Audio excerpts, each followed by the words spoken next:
これからスプリング遊具の作り方を説明していきます。まずこの 1×2 のこのブロックに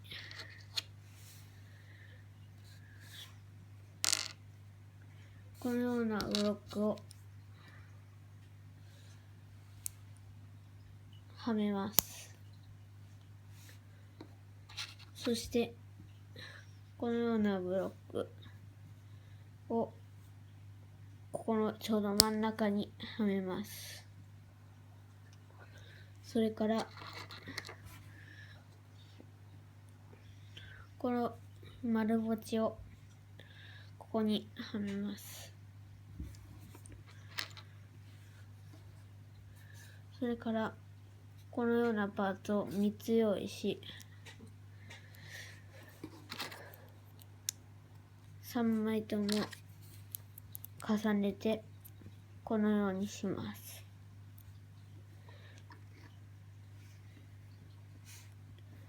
その上にこのようなパーツを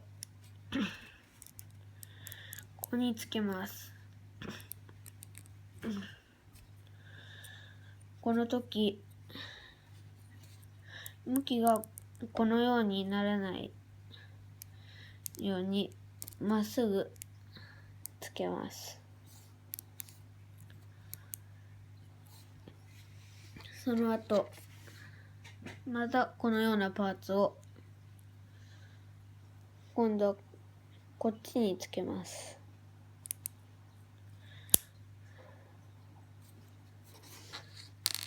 でこれを縦にします。その後この丸ポチをここにつけます。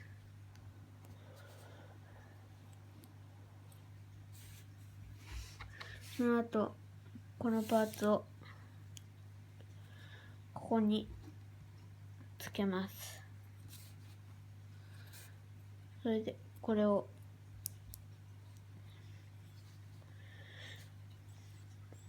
こうします。その後に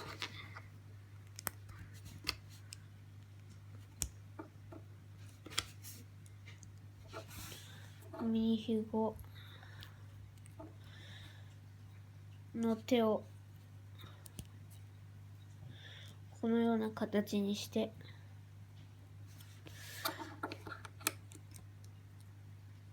これを持たせます。